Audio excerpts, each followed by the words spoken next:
8వ వచనం దయచేసి చదువుకుందామండి.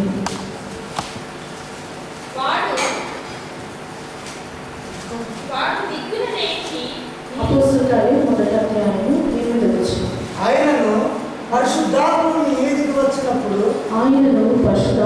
మీదికి వచ్చినప్పుడు మీరు శక్తి నొందుదురు. కనుక మీరు యెరూషలేములోను యూదయ సమరయలోను దేశంలో భూదిగంతముల వరకు నాకు సాక్షులై ఉండురని వారితో చెప్పాను. హల్లెలూయా. పరిశుద్ధాత్మ మీ మీదకి వచ్చినప్పుడు మీరు శక్తి ఉంది. ఏమై ఉంటారంటే దేవుని సాక్షులై ఉంటారు. అభిషేకం ఎందుకు మనకి కావాలి? అభిషేకం యొక్క విలువ ఏంటంటే మనము మన యొక్క శక్తి కన్నా దేవుని యొక్క శక్తి గొప్పది. ఈ లోకంలో ఏ శక్తి కూడా దేవుడి శక్తితో పనికిరాదు. కాబట్టి మనం ప్రార్థించాలి, ప్రభువా ఈ యొక్క శక్తి నాకు దయచేయి, ఈ పరిశుద్ధాత్మ నాకు దయచేయని చెప్పి ప్రార్థన చేసుకోవాలి. పరిశుద్ధాత్మ శక్తి మనం పొందుతున్నప్పుడు దేవుని సాక్షిగా మనము జీవిస్తాం. దేవుని సాక్షి చెప్పడం వేరే, సాక్ష్యం ఎన్ని గంటలు చెప్పినా సమయం సరిపోదు. కానీ సాక్షిగా జీవించినప్పుడు ఆ సాక్ష్యము ఎంతో మందిని ప్రభావితం చేస్తుంది. హల్లెలూయా. మీ జీవించే విధానంలోనే దేవుని శక్తి కనపరచబడాలి. మనం మాట్లాడే విధానంలో, మనం జీవించే విధానంలో, మనము తీర్మానం తీసుకునే విధానంలో, మనం ఎదుర్కొంటున్న సమస్యలప్పుడు, ఆ సమస్యను ఎదుర్కొన్నప్పుడు మన సమస్యను ఎలా పరిష్కరిస్తున్నామో ఆ సమస్యను ఎలా పరిష్కరిస్తాం, ఇవన్నీ కూడా దేవుడి ఆత్మ చేత మనము నిర్ధారించబడతాం. కాబట్టి దేవుడికి ఆత్మ, దేవుని శక్తి ఎక్కడైతే ఉంటుందో అక్కడ చీకటి క్రియలు ఉండలేదు. వాస్తవాన్ని మన జీవితంలోని ఎదుర్కొన్న ప్రతి వాస్తవాన్ని కూడా దేవుని శక్తి చేత మనము ఎదుర్కోవాలి. హల్లెలూయా, హల్లెలూయా. ఎంతమంది సిద్ధపడచ్చారు ప్రార్థనపూర్వకంగా దేవునికి అభిషేకం పొందుకోవడానికి? ప్రార్థనపూర్వకంగా ఎంతమంది ఆల్రెడీ అభిషేకం పొందుకున్నారు? ఇంతకుముందు అభిషేకించబడ్డారు, ఆల్రెడీ దేవునికి అభిషేకం పొందుకున్నారు. అయితే ప్రియమైన దేవుని పిల్లలారా, లేఖన భాగంలోని కొన్ని రెఫరెన్సెస్ ఉన్నాయి. దాని తర్వాత కొన్ని మాటలు నేను చెప్తాను. దావీదు పైన దేవునికి ఆత్మ దిగి వచ్చినప్పుడు తన దేవుని శక్తిని పొందుకున్నాడు. అయితే దేవుడు ఆత్మతో నిండుకొని ఉండటం ఒక ఎత్తు అయితే, దేవుడు ఆత్మ చేత నడిపించబడము ఇంకొక ఎత్తు అయినది. యేసుప్రభువు వారు ఈ లోకంలో జీవించినప్పుడు లేఖన భాగాలన్నీ కూడా తగ్గించి చూసినట్లయితే యేసుప్రభువు దేవుడు ఆత్మతో నిండుకొని మంచి చేస్తూ అనేకుల్ని స్వస్థపరుస్తూ నేను అని చెప్పి లేఖన భాగం రాయబడింది. కాబట్టి మన దేవుడు ఆత్మ చేత యేసుప్రభువు నడిపించబడినట్టు మనము చూస్తున్నాం. హల్లెలూయా, హల్లెలూయా. ఏదైనా కూడా మరి మీరు ప్రార్థనలు దేవుడు బయలుపరిచినప్పుడు మీరు ఆ వాక్యానుసారం ఉందా లేదా, ఇది నిజంగా వాక్యానుసారం ఉందా లేదా అని చెప్పి మనము పరిశోధించుకోవాలి, మనం చెక్ చేసుకోవాలి. అయితే ఒక విషయం నేను చెప్తాను. అదే అపోస్తలుల కార్యం మనం చూసినట్లయితే పేతురు, యోహాను సామాన్య ప్రజలు కదండి, మనలాంటి ప్రజలే. అయితే పేతురు జీవితం మనం చూసినట్లయితే మీకు అబద్ధాలు చెప్పేవాళ్ళకి ఇష్టమా? ఇష్టం లేదు. మీకు ఇష్టమా కష్టమా? ఊరికే అబద్ధాలు చెప్పేవాళ్ళంటే కష్టము, ఇంకా అసహ్యం కూడా. కానీ అలాంటి అసహ్యమైన అలవాటు కలిగిన పేతుని దేవుడు ఏం చేశాడండి? 3 సార్లు అబద్ధాలు చెప్పిన వ్యక్తిని దేవుడు త్రోసివేయలేదు, కానీ 3000 మందికి స్వార్థం చెప్పి బాప్తిజం ఇచ్చే స్థితిలోకి పరిశుద్ధాత్మ అభిషేకం పొందుకున్నాకనే మార్చాడు. కాబట్టి అట్టి అభిషేకం కలిగి జీవించాలి. హల్లెలూయా. దేవుని ఆత్మ మనం నిండుకొని ఉన్నప్పుడట వ్యక్తులను అసహించుకో, వ్యక్తులను ప్రేమిస్తాం, శత్రువులను ప్రేమిస్తాం, శత్రువులకు ప్రార్థన చేస్తాం, తీర్పు తీర్చాం, ఇతరుల ప్రేమతో మనం జయిస్తాం, దేవుని కనికరంతో మనం నింపబడతాం. మిమ్మల్ని దేవుని బిడ్డలారా, దేవుని యొక్క రాజ్యము ప్రేమతో కట్టబడ్డది. హల్లెలూయా, హల్లెలూయా. దేవుడి ప్రేమతో కట్టబడ్డది. కాబట్టి నేను కొన్ని అనేకమైన అద్భుతాలు ఉన్నాయి. అయితే దావీదు వాస్తవ జీవితంలో కూడా అభిషేకంతో నిండుకున్న వాడే తన జీవితాన్ని కొనసాగించాడు. కొంతమంది అభిషేకం అంటే కేవలం చర్చలోని బాగా మ్యూజిక్ ప్లే చేస్తే శరీరం వైబ్రేట్ అవుతుంది, అది అభిషేకం అనుకుంటారు. కానీ మీరు నడిచినప్పుడు, ఏ పని చేసినప్పుడు కూడా అభిషేకం నిండుకొని మీరు జీవించాలి. హల్లెలూయా, హల్లెలూయా. కొంతమంది చర్చిలోనే అభిషేకం పొందుకుంటారు, కానీ మీ వాస్తవ జీవితంలో నిజంగా అభిషేకం కలిగి మనం జీవిస్తున్నామా అని మనం చెక్ చేసుకోవాలి. దావీదు మళ్ళీ ఆ యొక్క అరణ్యంలో వెళ్ళినప్పుడు ఒకవైపు ఎలుపట్లు, ఒకవైపు సింహాలు వచ్చినప్పుడు ఇటు ఎలుపటి నుంచి తప్పించుకోవాలన్నా, వాటిని జయించాలన్నా మొదట ఎలుపటిని చంపాలా లేకపోతే సింహాన్ని చంపాలా తెలియని స్థితిలో ఉన్నారు. అయితే అభిషేకం పొందుకున్న వ్యక్తి ఆయన పైన పరిశుద్ధాత్మ శక్తి దిగి వచ్చను అని చెప్పి రాయబడి ఉంటారు. హల్లెలూయా, హల్లెలూయా. అంటే మనం సమస్య ఎదుర్కొన్నప్పుడు దేవుని యొక్క శక్తి మనం ఇంకా అధికమవుతుంది. హల్లెలూయా. దేవుని ఆత్మతో నిండుకున్న బిడ్డలు మీ ఎదుట ఏ ఛాలెంజెస్ ఉన్నా, మీరు తట్టుకోలేని సమస్యలు మీరు ఎదుర్కొంటున్నా, ఆ సమయంలో మీరు కృంగిపోరు, డిప్రెస్గా ఫీల్ అవ్వరు, మూడ్ ఆఫ్ అయిపోదు, లేకపోతే నా మైండ్ బాగాలేదండి అందుకే నేను రాలేదు అంటారు కొంతమంది కదా. అంటే వాళ్ళ యొక్క ఊహలు బట్టి కానీ, వాళ్ళ తలపులు బట్టి కానీ, వాళ్ళకు ఉద్రేకాలు బట్టి నడవరు, కానీ దేవుని వాక్ చేత నడుస్తారు. హల్లెలూయా, ప్రైజ్ ది లార్డ్. ప్రియమైన దేవుని బిడ్డలారా, రెండో మాటగా నేను మీతో కృషి పంచుకుంటాను. పేతురు యోహాను వారు శుద్ధాలనే దేవాలయం వెళ్ళి ఉన్నప్పుడు వాళ్ళు ఏమిటంటే, వెండి బంగారం నా యొద్ద లేదు, కానీ నజరేయుడైన యేసుక్రీస్తు నామములో లేచి నడువంటారు. అంటే వాళ్ళు అక్కడ దీర్ఘ ప్రార్థన ఏం చేయలేదు, వాళ్ళ అథారిటీని యూజ్ చేశారు. Holy Spirit presence will bring authority in your life.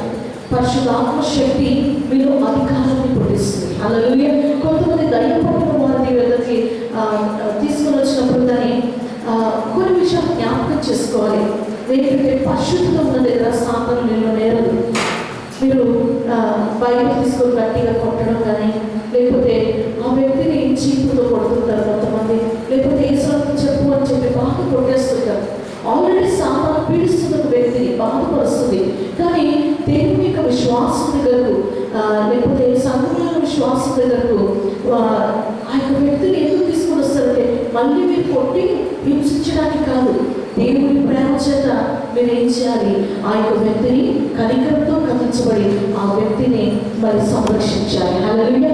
యేసుక్రీస్తు నామములో సాతాను విడిచిపెట్టి వెళ్ళిపోతే సాతాను విడిచిపెట్టి వెళ్ళిపోతుంది. అయితే వ్యక్తిగత ప్రార్థన జీవితం చాలా ప్రాముఖ్యమైన దేవుని బిడ్డ. దేవునితో ఎక్కువ సమయం గడపాలి. మనుషులతో కొద్దిసేపు గడిపినా కూడా చాలా శక్తివంతంగా మనము ఉంటాం. హల్లెలూయా, హల్లెలూయా. దేవునికి మహిమ కలుగుతారు. నాకు ఎన్నోసార్లు చాలా ఆశ్చర్యం అనిపిస్తుంది. మా యొక్క చిన్న పాప జాయ్స్ కూడా, చిన్న పాపను చూసారా, జాయ్ కావాలి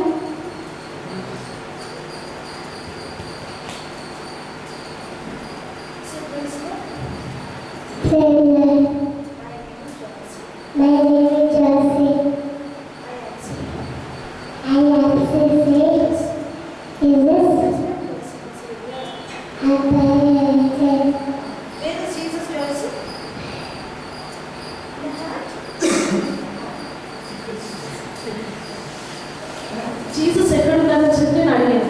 నా హార్ట్లో ఉన్నాడు జీసస్ అన్నారు. ఇది ఎప్పుడు ఏ వయసులో అన్నదంటే మేబీ 1.5 years లోపే. She had accepted Jesus Christ as a personal saviour. తన హృదయంలో యేసు ప్రభుని స్వంత రక్షకుడిగా అంగీకరించింది. తన తోటి వారు కార్టూన్స్ చూస్తారు, తను చూడదు. తన తోటి పిల్లలు కూడా, మా ఆడవచ్చు వారు కూడా వాళ్ళ పిల్లలకి కార్టూన్స్ చూపించుకుంటూ తినిపిస్తారు. వాళ్ళు బాగా తింటారు. కార్టూన్స్ పెట్టకపోతే భోంచేయాలి. మా పాప లేదా పాట పాడుతూ తింటుంది, లేకపోతే ఏదో కథ చెప్తూ తింటుంది. టీవీ పెడితే చూడదు, కార్టూన్స్ పెడితే చూడదు. ఎందుకంటే హృదయంలో దేవుడిని స్థాపించింది. హల్లెలూయా, హల్లెలూయా. తనని మీటింగ్ తీసుకొని వెళ్ళకపోతే బాధపడుతుంది, అందుకే తెచ్చారు. దేవుని స్తోత్రం. ఎంత రాత్రైనా కూడా మేము మీటింగ్కి వెళ్ళి మళ్ళీ ఎంత రాత్రైనా కూడా మేము తిరిగి ఇంటికి వెళ్ళక, ఇంతసేపు మీటింగ్లో ఉన్నాం కదా, అలసిపోయాము, మళ్ళీ ప్రార్థన చేసుకోవాల్సిన అవసరం లేదని అంటున్నారు. వాళ్ళిద్దరు కూడా అక్క చెల్లెలు ఏం చేస్తారంటే, ఇంటికి వెళ్ళారు మోకాళ్ళకి ప్రార్థన చేస్తారు. ప్రార్థన చేసి ఈ రోజు మా ద్వారా ఏదైనా తప్పులు జరిగితే క్షమించండి యేసయ్యా అని చెప్పి కన్ఫెషన్ ప్రేయర్ చేస్తారు. Holy Spirit God brings conviction.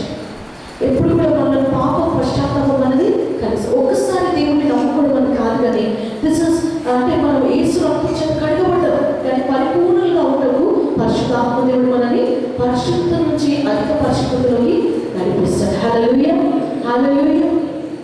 ఎప్పుడైనా ఏదైనా భయంకరమైన స్పిరిచువల్ వార్ఫేర్ ఉందంటే మా పాప మమ్మీ డోంట్ గో అంటది, వెళ్ళకు వెళ్ళకు అంటది. దాని చీకటి శక్తులు కనబడిపోతుంటాయి ఈ పాపకి. డోంట్ గో అంటది. మళ్ళీ 2 years అప్పుడు అనుకుంటా తనకు కొంచెం టీ బర్న్ అయింది.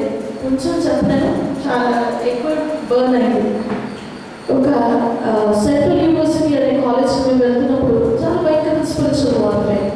మా పెద్ద పాప దేవుడు మాట్లాడాడు, వెళ్ళి జాయ్స్ని తీసుకుందా అని చెప్పి ఆల్రెడీ దేవుడు మాట్లాడాడు. అది ఏం చేస్తుందని చూడండి, దేవుని స్వరం మనకు వినపడుతుంది దేవుని ఆత్మ చేత నింపబడిన తర్వాత. మా పెద్ద పాప కూర్చుంది, పాస్టర్ టీ తాగి ఆ టీ కూలర్ పైన పెట్టారు. జరిగిన ఇన్సిడెంట్ నేను చెప్తున్నాను. ఫోన్లో మాట్లాడుతున్నారు. అయితే ఆల్రెడీ దేవుడు చెప్పాడు, జాయ్స్ పైన టీ పడిపోతుంది, సైతం టీ పడేస్తుంది, నువ్వు వెళ్ళి తీసుకుంటురా అని చెప్పి దేవుడు మాట్లాడే తనతో. అయితే తను ఏం చేసిందంటే గబగబా వెళ్ళే లోపల జాయ్సీ రా అని పిలువడమే సరిపోయింది, కానీ గబాలను వెళ్ళలేకపోయింది. జాయ్సీ రా అని పిలుస్తుంది కానీ అక్కడ వెళ్ళలేకపోయింది. వెళ్ళే లోపల అని పెట్టి పడిపోయింది. ఆ రోజున తను కన్ఫ్యూజ్ చేసి ప్రార్థన చేసింది. నేను వెంటనే అంటే ½ సెకండ్ కూడా వేస్ట్ చేయకుండా వెళ్ళుంటే నా చెల్లి పైన టీ పడేది కాదు. ప్రియమైన దేవుడి బిడ్డలారా, చిన్న పొరపాటు అయ్యి ఉండొచ్చు, కానీ ఆ పొరపాటు ఎంత ఆనందానికి దారితీస్తుంది. మన చిన్నవాళ్ళం పెద్దవాళ్ళం కాదు, కానీ కాన్షియస్గా ఉండాలి. దేవుని స్వరం జాగ్రత్త మనము వినాలి. ప్రియమైన దేవుడి బిడ్డలారా, మళ్ళీ ఆ బర్న్ అయినాక పాప చాలా ఇబ్బంది పడింది, మేము చాలా బాధపడ్డాము. నిజం చాలా భయంకరమైన ట్రోమాలోకి, చాలా భయంకరమైన స్థితిలో మేము వెళ్ళినాం. కానీ ఆ సమయంలోనే ఈ పాప ఏడుస్తుంది. ఒకటే ఒక మాట, ఫస్ట్ డే కాలిపోయిన రోజున తనకు ఒకటి చెప్పి, నీ చేతితో నన్ను పట్టుకో అని పాట పాడవాలి, నేను అప్పుడు పడుకుంటాను అన్నది. నాకే చాలా బాధ అనిపించింది. నిద్ర అంటే ఎటు పడుకోలేని స్థితి, వెనుక కాలిపోయింది, ప్రక్క కాలిపోయింది. చూస్తే తెలుసు, చాలా బాధ. కానీ నేను ఎప్పుడైతే నీ చేతితో నన్ను పట్టుకో అని పాట పాడుతున్నప్పుడు రిపీట్ చేసుకుంటూ ఆ నొప్పి మర్చిపోవడానికి ఆ పాట పాడుతుండేది. నాకు తెలుసు పెద్దవాళ్ళు కూడా గట్టి కేకలేసి ఏడుస్తారేమో, కానీ ఆ పాప ఆ నొప్పి కంట్రోల్ చేసుకోవడానికి బాధతో ఏడుస్తుంది ఒకవైపు, కానీ ఆ పాట పాడినప్పుడు తను డైవర్ట్ చేసుకోవడానికి ప్రయత్నం చేస్తుంది. That is power of the Holy Spirit. నీ శ్రమను బట్టి ఇంటిపో ప్రియమైన దేవుని బిడ్డ, నీ శ్రమలో దేవుని ఆరాధించడం నేర్చుకుంటాను. నీ శ్రమను బట్టి వాస్తవాన్ని ఎదుర్కోవడానికి వెనక్కి వెళ్ళిపో. పరిశుద్ధాత్మ దేవుడు ఏం చేస్తుంటే ఈ వాస్తవాన్ని ఎదుర్కొని జయించే శక్తిని ఇస్తాడు. హల్లెలూయా, హల్లెలూయా. నీకు కష్టం అనిపిస్తుంది, కొన్నిసార్లు క్షమించాలన్నా, మాట్లాడాలన్నా, ఇతరులతోటి మళ్ళీ శత్రువుతో స్నేహంగా ప్రవర్తించాలన్నా